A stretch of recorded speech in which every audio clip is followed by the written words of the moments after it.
Okay, सो आज हम start करते हैं भाई। एक हमारा चैप्टर नंबर 3, एक बिल्कुल डिफरेंट न्यू चैप्टर। ठीक है, that is size of business. Business का साइज कौन लोग मेजर करते हैं और क्यों करते हैं, और बिजनेस साइज मेजर कैसे कर सकते हैं। How is business size measured, why would someone major the business size. ठीक है, ये बारे में पढ़ते हैं, और ये कौन करता है, कौन करेगा। तो इन तीन बातों के सवालात हम इस टॉपिक में समझेंगे। राइट, तो साइज ऑफ बिजनेस। तो आप लोगों से एक क्वेश्चन है मेरा कि साइज ऑफ अ बिजनेस कौन लोग मेजर करते हैं, क्यों मेजर मेजर करते हैं। I am not asking that, मैं सिर्फ अभी पूछ रहा हूं कि बिजनेस साइज कौन मेजर करेगा, कौन मेजर करेगा, कौन मेजर करेगा, बताओ भाई।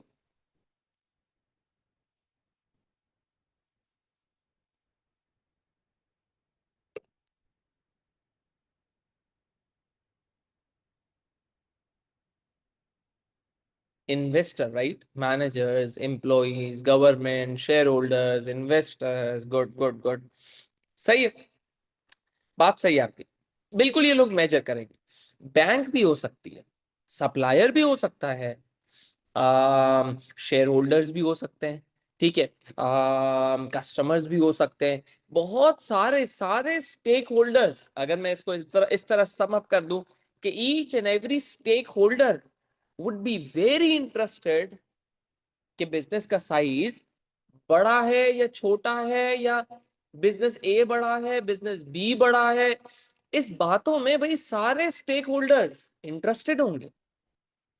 सही है। अब फॉर एग्जाम्पल गवर्नमेंट है, गवर्नमेंट देखना चाहती है कि यार मुझे टैक्स रेट लगाना है, जो बड़ा बिजनेस है उस पर ज्यादा लगा देता हूँ क्योंकि वैसे ही स्टैब्लिश्ड है, चलो भाई जाने दो यार उसको। तो गवर्नमेंट बिजनेस साइज मेजर कर सकती है कि भाई बड़ा बिजनेस है, इसके ऊपर टैक्स ज्यादा लगा दो, या फिर बड़ा बिजनेस है तो यार इसको तंग नहीं करते, इसके ऊपर टैक्स कम लगा दो। कुछ भी हो सकता है। सही है, तो government tax rate different charge करने के लिए शायद लोगों से अलग अलग पैसे, अलग अलग बिजनेस उसको मेजर करना स्टार्ट कर दे कि यार ये वाला बिजनेस बड़ा है, ये वाला बिजनेस बड़ा है, और फिर उसके हिसाब से गवर्नमेंट अपने टैक्स रेट्स डिसाइड कर ले।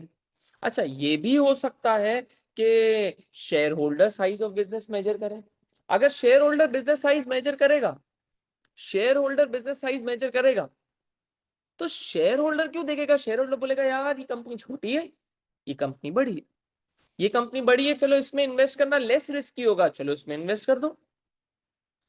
बैंक भी ये बोलेगा यार इसका बिजनेस साइज बड़ा है, this is a very large business, तो इसके ऊपर मैं ना इंटरेस्ट रेट कम चार्ज करूंगा। ये बिजनेस बी छोटा बिजनेस है, ठीक है, इसके ऊपर भाई मैं इंटरेस्ट रेट ज्यादा चार्ज कर लूंगा। सो every stakeholder somehow would be benefited from measuring the size of business. सारे stakeholders business size measure करने से किसी ना किसी तरह इंपैक्ट हो सकते हैं, बेनिफिट हो सकता है उनको। ठीक है, चलो, तो बिजनेस साइज के बारे में ये बिजनेस साइज हमने देखा कि भाई मेजरिंग बिजनेस साइज कौन करता है और क्यों करता है। ठीक है, तो गवर्नमेंट देख सकती है कि यार ये छोटा बिजनेस है, इसको हमारी सपोर्ट की नीड है, तो हम इसको सपोर्ट करते हैं, भाई ये बिजनेस छोटा है। इन्वेस्टर ये देख सकता है कौन सा बड़ा बिजनेस है, कौन सा छोटा बिजनेस है, एज वी डिस्कस्ड। कंज्यूमर भी अक्सर बिजनेस साइज को मेजर करता है।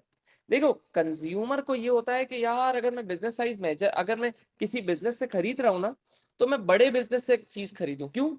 बड़े बिजनेस के पास, आप ये देखते हो, बड़े बिजनेस के पास बड़ी जिम्मेदारी है, बड़े बिजनेस के ऊपर बड़ी जिम्मेदारी है। तो बड़ा बिजनेस ना, कस्टमर को ऐसा लगता है कि बड़े बिजनेस से ज्यादा खरीदना अच्छा होता है। क्यों? बड़ा बिजनेस जल्दी जवाब दे देगा, बड़े बिजनेस के पास नंबर ऑफ एम्प्लॉय ज्यादा होंगे तो कस्टमर सर्विस अच्छी होगी, बड़े बिजनेस की रेप्यूटेशन दाव पे लगी हुई होती है, रेप्यूटेशन एट स्टेक होती है, तो बड़ा बिजनेस हमेशा अच्छा प्रोडक्ट देगा। इस तरह कुछ भी हो सकता है। ठीक है, कंज्यूमर ज्यादातर ट्राई करता है कि यार, कोशिश करता है कि यार बड़े बिजनेस से खरीदो। सही है? चलो, उसके बाद अक्सर एम्प्लॉयज भी बिजनेस साइज को मेजर करते हैं। एम्प्लॉय भी बोलेगा कि यार ये बिजनेस बड़ा है, इसमें काम करना ज्यादा सिक्योर है, ज्यादा अच्छा है, ज्यादा पर्क्स एंड बेनिफिट ये बड़े बिजनेस में मिल जाएंगे। या फिर बड़ा बिजनेस है तो एक सेंस ऑफ सिक्योरिटी होगी कि यार ये बिजनेस जल्दी बंद नहीं होगा। तो भाई बहुत सारे स्टेक होल्डर्स बिजनेस साइज को मेजर करते हैं। And we discussed the reasons. ठीक है, तो आपको समझ में आ गया बिजनेस साइज कौन मेजर करता है और क्यों मेजर करता है। ये बात क्लियर होगी सबको? हाँ भाई। अच्छा, अब हम बात करते हैं भाई different measures of business size, कि बिजनेस साइज को किस तरह मेजर करा जाता है। चलो भाई, अब बिजनेस साइज को किस तरह मेजर करा जाता है देखते हैं। अब बिजनेस साइज को मेजर करने के लिए ना हम 5 वेज पढ़ेंगे, मतलब 5 ways to measure the business size. सबसे पहला is number of employees. When you talk about the number of employees, तो इससे बिजनेस साइज कैसे मेजर होता है, सुनना भाई। Number of employees, for example एक बिजनेस के भाई बहुत ज्यादा है, ठीक है, दूसरे बिजनेस के नंबर ऑफ एम्प्लॉइज कम है, तो हम बोलेंगे कि भाई जिसके भी नंबर ऑफ एम्प्लॉइज ज्यादा है, इसका मतलब उसकी वर्कफोर्स बड़ी है। उसकी वर्कफोर्स बड़ी है, ज्यादा लोग काम कर रहे हैं, इसका मतलब भाई ये बिजनेस बड़ा है। दूसरे जिसके पास कम एम्प्लॉइज है, वो बिजनेस छोटा है। It is a very easy and a very simple measure of business size. But जब आप थोड़ा सा थिंकिंग प्रोसेस लगाओगे, थोड़ा सोचोगे, तो आपको थोड़ा सा ये अंदाजा होगा कि आप लोग बोलोगे कि सर यार नंबर ऑफ एम्प्लॉइज क्या जरूरी है, मतलब एम्प्लॉइज क्या इन इट सेल्फ जरूरी है कि नहीं है। तो फॉर एग्जाम्पल अगर मैं ये बोलता हूँ कि भाई एक बिजनेस के पास नंबर ऑफ एम्प्लॉइज बहुत ज्यादा है, दूसरे बिजनेस के पास नंबर ऑफ एम्प्लॉइज बहुत कम है, बट वो कम नंबर ऑफ एम्प्लॉइज वाला ज्यादा मशीन्स रख के बैठा हुआ है, ज्यादा इक्विपमेंट रख के बैठा हुआ है, उसको एम्प्लॉइज की जरूरत ही नहीं है, तो क्या हम उसको छोटा बिजनेस बोल देंगे।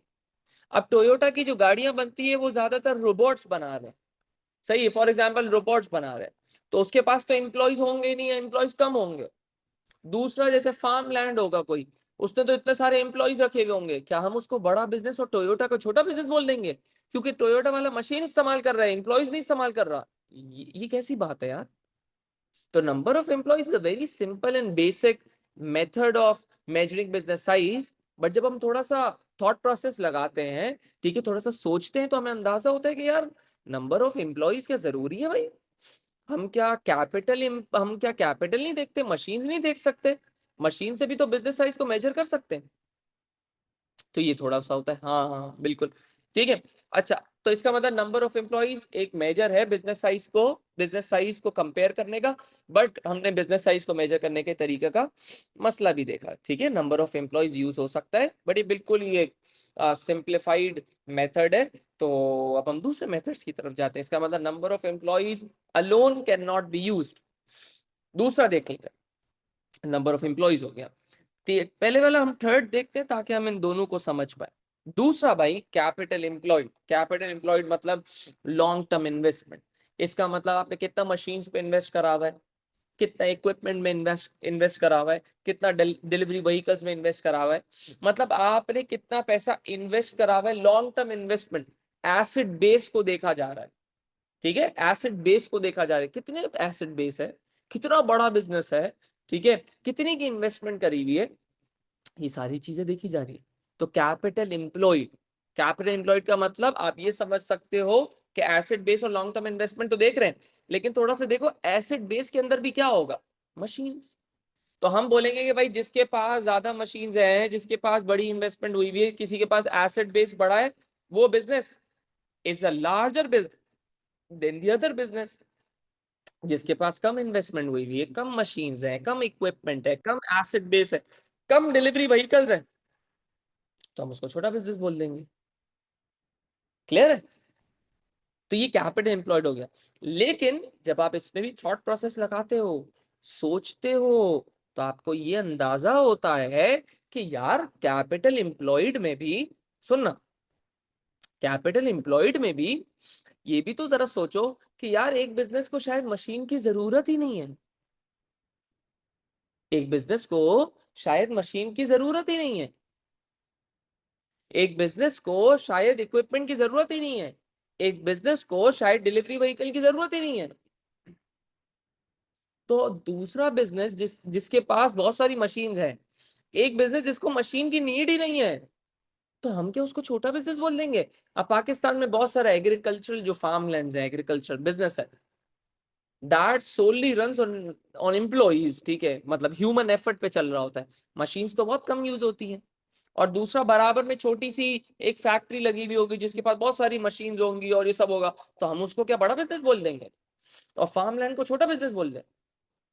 बात समझ रहे हो? मतलब capital employed can be use, लेकिन जब हम थोड़ा सा थॉट प्रोसेस लगाएंगे, थोड़ा सा सोचेंगे, करेंगे, तो हमें अंदाजा होगा कि यार ये कैपिटल एम्प्लॉयड यूज तो हो सकता है, बट नंबर ऑफ एम्प्लॉयज की तरह कैपिटल एम्प्लॉयड की भी लिमिटेशन है। किसी बिजनेस को एम्प्लॉयज की जरूरत नहीं है तो किसी बिजनेस को मशीन की जरूरत नहीं है। आई बात समझ में? क्लियर है भाई ये दोनों चीजें? अच्छा जी, तो number of employees and capital employed के बाद हम आ जाते हैं कहाँ पे भाई? रेवेन्यू पे। जब रेवेन्यू, अच्छा रेवेन्यू का दूसरा नाम ना सेल्स टर्नओवर भी है। रेवेन्यू का मतलब टोटल सेल्स भी हो सकता है, रेवेन्यू का नाम आप सेल्स टर्नओवर भी लिख सकते हो। हाँ, बट मेन चीज, हाँ बिल्कुल, मुश्तबा भी आगे दूसरे वाले पे आते, तो अब हम आ जाते हैं रेवेन्यू पे। तो भाई नंबर ऑफ एम्प्लॉयज भी सही नहीं है, आप लोग बोल रहे हो, आप लोगों ने बोला यार कैपिटल एम्प्लॉयड भी सही नहीं है सर, तो भाई रेवेन्यू पे आ जाते हैं। अब रेवेन्यू को देखते हैं, क्या रेवेन्यू हो सकता है? चलो देखते हैं। अब रेवेन्यू मतलब sales turnover, sales revenue, revenue, total revenue, total sales, sales turnover, ये सब एक ही है। सही है? अच्छा आप समझ, फॉर एग्जाम्पल हम बोलते हैं कि कंपनी ए और कंपनी बी। अब कंपनी ए की समझो भाई फैक्ट्री है, सही है, कंपनी ए की फैक्ट्री है पेंसिल्स की। किसकी? पेंसिल्स। अच्छा पेंसिल की प्राइस कितनी होती है यार?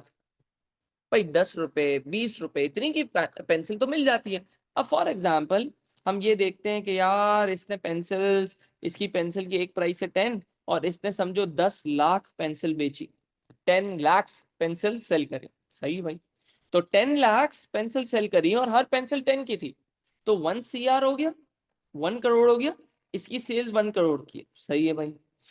अच्छा, अब फॉर एग्जाम्पल एक शोरूम की बात करते हैं, एक शोरूम की बात करते हैं, शोरूम।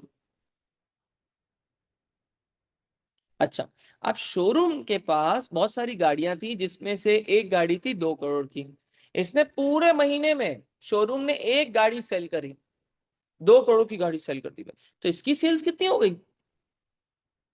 2 करोड़ की सेल। क्या हम इस फैक्ट्री को छोटा बोल सकते हैं एक छोटे शोरूम से जो एक गाड़ी लेके बैठा था, बस समझो? तो कंपनी बी को हम कंपनी ए से बड़ा बिजनेस बोल सकते हैं क्योंकि इसकी सेल ज्यादा थी। इसमें भी मसला नहीं लग रहा? बिल्कुल हो सकता है, सेल से साइज मेजर हो सकता है कि भाई ये रेस्टोरेंट है इसकी सेल ज्यादा है, ये रेस्टोरेंट है इसकी सेल्स कम है, तो कम वाले को छोटा बिजनेस बोल दो, बड़ी सेल वाले को बड़ा बिजनेस बोल दो। बट जरा सा सोचो कि यार सेल्स भी यूज तो हो सकता है लेकिन सेल्स में भी मसला है, क्योंकि कुछ बिजनेस बहुत बड़े होते हैं लेकिन उनकी प्राइस बहुत कम है। जैसे कि फैक्ट्री, पेंसिल्स की फैक्ट्री, तो भाई फैक्ट्री बहुत बड़ी है लेकिन पेंसिल एक बिकती बहुत कम की है। कंपनी बी शोरूम बहुत छोटा सा था, गाड़ी की प्राइस बहुत महंगी है। तो इसका मतलब सेल्स यूज हो सकता है लेकिन वही बात, सेल्स की भी लिमिटेशन है। इसका मतलब बिजनेस साइज के हमने 3 मेजर्स पढ़े, number of employees, revenue and capital employed, और तीनों की अपनी अपनी लिमिटेशन है। ये बात क्लियर है, समझ में आ गई आप लोगों को? तो आगे चल, चल। अच्छा भाई, अब फोर्थ पे आ जाते हैं, that is market capitalisation. Fourth बड़ा बड़ा इंटरेस्टिंग है, जरा जरा गौर से सुनना। मार्केट कैपिटलाइजेशन, मार्केट कैपिटलाइजेशन का मतलब होता है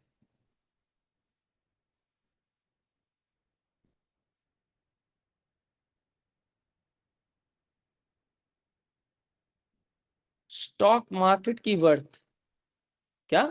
स्टॉक मार्केट की वर्थ मतलब आपकी स्टॉक मार्केट में क्या वर्थ है, आपकी स्टॉक मार्केट में कितनी वैल्यूएशन है, मार्केट कैपिटलाइजेशन। तो आपकी स्टॉक मार्केट में कितनी वर्थ है ये कैसे निकलेगी? तो मार्केट कैपिटलाइजेशन निकलती है share price, share price multiplied by number of shares. तो share price multiplied by number of shares. मतलब फॉर एग्जांपल अगर मैं समझो टोयोटा की वर्थ निकालना चाहता हूँ, तो टोयोटा का शेयर चेक करना पड़ेगा। फॉर एग्जांपल टोयोटा की शेयर की प्राइस है 2,000 रुपए फॉर एग्जांपल। फिर मैं बोलूंगा टोयोटा के पास नंबर ऑफ शेयर्स कितने हैं, समझो भाई 4 लाख शेयर है मार्केट में। हाँ मार्केट में, तो इसका मतलब 2,000 एक शेयर की प्राइस है। टोटल शेयर्स है 4 लाख शेयर्स। इसका मतलब 2,000 मल्टीप्लाई बाय 4 करेंगे तो इस बिजनेस की वर्थ कितनी आ गई, 2,000 मल्टीप्लाई बाय 4 मतलब 8,000 लाख शेयर्स। तो भाई 8,000 लाख की वर्थ है टोटल शेयर्स की। मतलब देखो टोटल शेयर हमारे पास कितने थे, टोटल शेयर से 4 लाख, एक की शेयर की प्राइस है 2,000, तो टोटल वर्थ हमारी कितनी हो गई, 2,000 मल्टीप्लाई बाय 4 लाख शेयर्स मतलब 8,000 लाख। 8,000 लाख की वर्थ हो गई, 8,000 लाख की वर्थ हो गई। ये बात समझ में आई, ये बात समझ में आई। इसका मतलब क्या है कि मार्केट कैपिटलाइजेशन का मतलब है share price multiplied by number of shares. एक शेयर की price multiplied bye total number of shares कितने हैं, इसका मतलब स्टॉक मार्केट में आपकी वर्थ कितनी है। सही है। अब देखो मैं आपको दिखाता हूं फॉर एग्जांपल, प्रैक्टिकल एग्जांपल एक, ये देखना।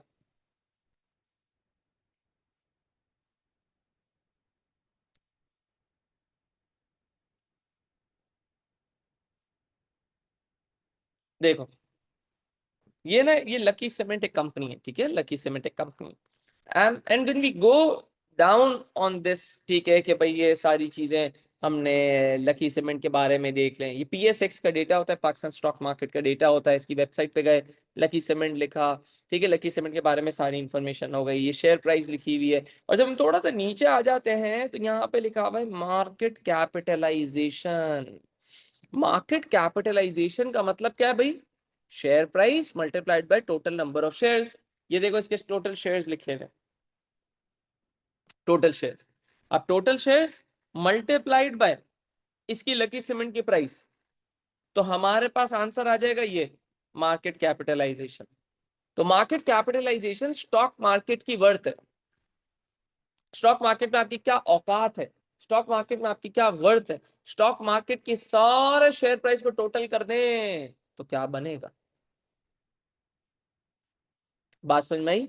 इसका मतलब स्टॉक मार्केट के हिसाब से आपकी कितनी वर्थ है उसको क्या बोलते हैं भाई, मार्केट कैपिटलाइजेशन। चलो जी, तो ये हो गया। अब देखो मार्केट कैपिटलाइजेशन का भी बड़ा मसला है, मार्केट कैपिटलाइजेशन का भी मसला है। अब क्या मसला है सुनना। चलो जी। अच्छा, अब आ जाते भाई मार्केट कैपिटलाइजेशन का मसला क्या हो, मार्केट कैपिटलाइजेशन का मसला क्या समझना भाई। अच्छा, मार्केट कैपिटलाइजेशन का मसला क्या है कि भाई, अच्छा स्टॉक मार्केट है ना, स्टॉक मार्केट की, अब देखो स्टॉक मार्केट की valuation, share stock market valuation आ कैसे रही है, शेयर की price multiplied by number of shares. चलो नंबर ऑफ शेयर्स तो कांस्टेंट चीज है ना, नंबर ऑफ शेयर्स तो एक ही रहेंगे, बट शेयर की प्राइस रोजाना की बेसिस पे ऊपर नीचे, ऊपर नीचे, वो बहुत ज्यादा फ्लक्चुएट करती है। कभी शेयर प्राइस इंक्रीज हो जाएगी, कभी शेयर प्राइस डिक्रीज हो जाएगी। मतलब शेयर प्राइस जो है, मतलब price of the share, it all depends on the market sentiments, कि लोग क्या सोचते हैं। अभी देखो पाकिस्तान और अफगानिस्तान का मसला चल रहा है, आज स्टॉक मार्केट जरा देखो कितनी डाउन है। ये देखो स्टॉक मार्केट आज बहुत ज्यादा गिर गई है। देखो यहाँ पे लिखा हुआ है 4,000 पॉइंट्स था मेरे ख्याल, ये देखो 2.85% आज हमारी स्टॉक मार्केट गिर गई, 2.85%। इसका मतलब यार 2.85% हमारी स्टॉक मार्केट गिरी, मतलब हर शेयर की ऑन एवरेज 2.85 वैल्यू गिर गई है। अगर लकी सीमेंट देख लें तो लकी सीमेंट तो भाई 3.78% गिरी है, मतलब लकी सीमेंट की आज वैल्यू 3.78% गिर गई है। कल ट्रम्प साहब हमारे फेवर में, पाकिस्तान के फेवर में कोई एक अनाउंसमेंट कर दें कि पाकिस्तान मुल्क हमें बहुत पसंद है, पाकिस्तान हमारा बहुत अच्छा दोस्त है, तो कल स्टॉक मार्केट दोबारा बढ़ जाएगी, शेयर प्राइसेस बहुत ज्यादा बढ़ जाएंगे, बहुत ज्यादा बढ़ जाएगी शेयर प्राइस। ठीक है, तो इसका मतलब लकी सीमेंट बोलेगा कि यार किसी दिन मेरी मार्केट कैपिटलाइजेशन ज्यादा है, किसी दिन मेरी मार्केट कैपिटलाइजेशन बहुत कम है, तो भाई यहाँ पे तो आप मार्केट कैपिटलाइजेशन स्टॉक मार्केट के हिसाब से वर्थ, कभी आपकी स्टॉक मार्केट के हिसाब से वर्थ दूसरे बिजनेस से ज्यादा होगी, कभी कम होगी।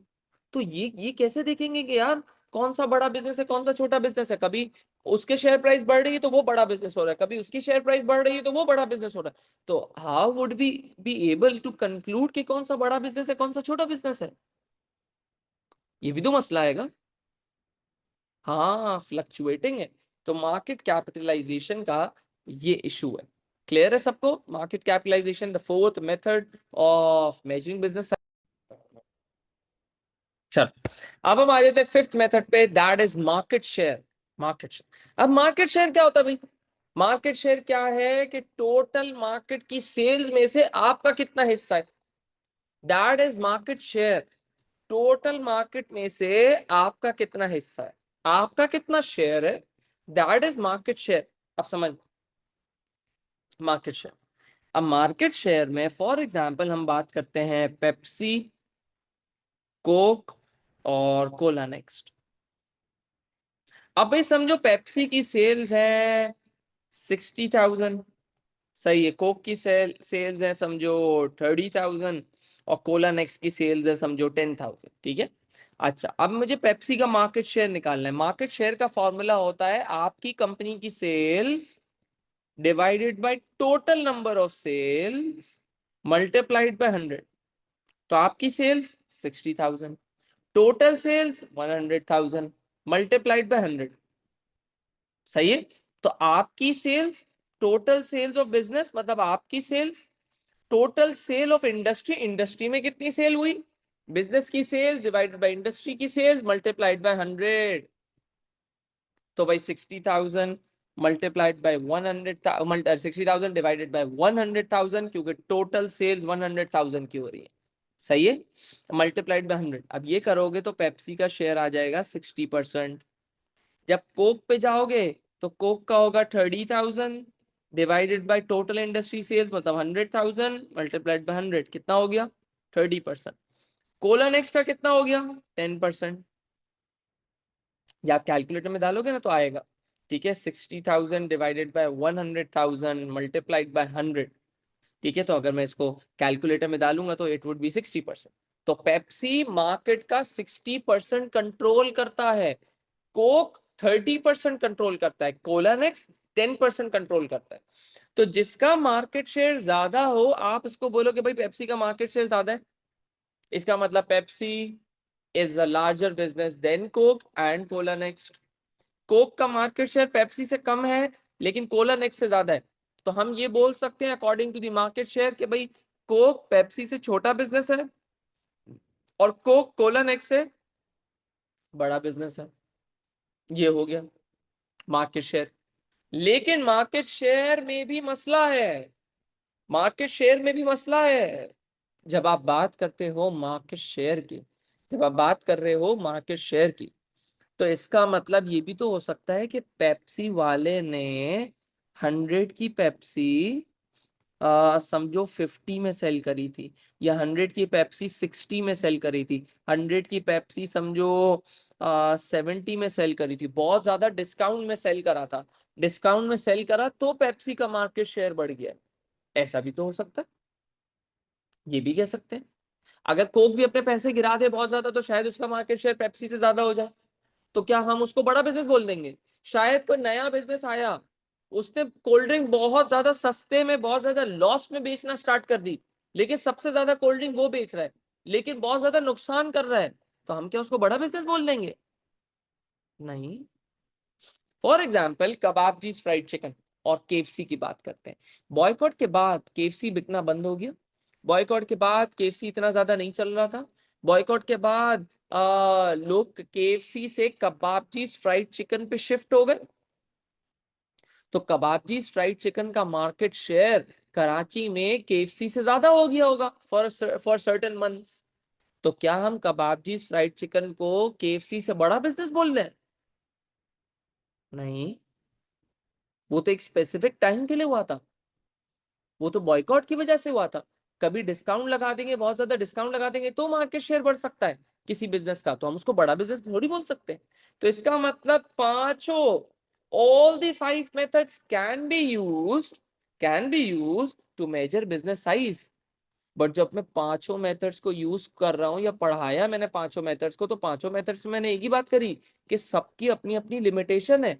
नंबर ऑफ एम्प्लॉइज की अपनी लिमिटेशन है, रेवेन्यू की अपनी लिमिटेशन है, कैपिटल एम्प्लॉयड की अपनी लिमिटेशन है, मार्केट कैपिटलाइजेशन और मार्केट शेयर यूज हो सकते हैं लेकिन उनकी अपनी अपनी लिमिटेशन है। इसका मतलब सबकी अपनी अपनी लिमिटेशंस हैं, सबकी अपनी अपनी लिमिटेशंस है। तो इसका मतलब कौन सा मेथड अच्छा है, सबसे बेस्ट मेथड कौन सा है, आप लोग बताओ भाई, सबसे बेस्ट मेथड कौन सा है? What do you think, what is the best method to measure business size? No method is the best, very good answer. सही है भाई, बिल्कुल सही बोल रहे भाई, no method is the best, कोई मेथड सही नहीं, सारे मेथड को एक साथ यूज करना पड़ेगा, सारे मेथड्स को एक साथ यूज करना पड़ेगा, फिर डिसाइड करो कि कौन सा बड़ा बिजनेस है और कौन सा छोटा बिजनेस है। And therefore there isn't any specific method या फिर any one method that can be used, सब अलग अलग है। हाँ, बिजनेस टाइप पे भी डिपेंड करता है भाई। हर हर हर हर मेथड को यूज करो फिर डिसाइड करो कि कौन सा अच्छा मेथड है।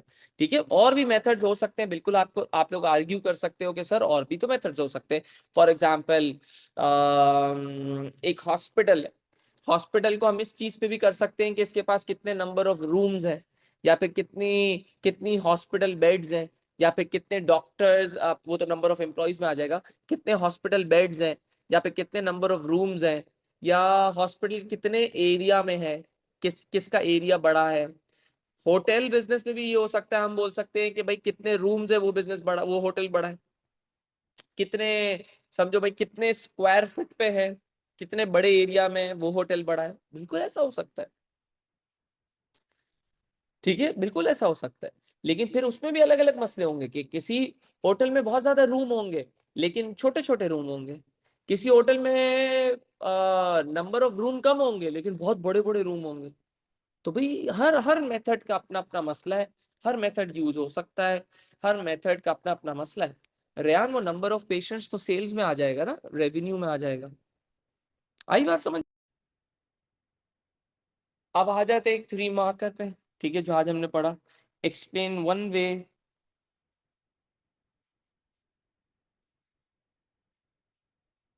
a business can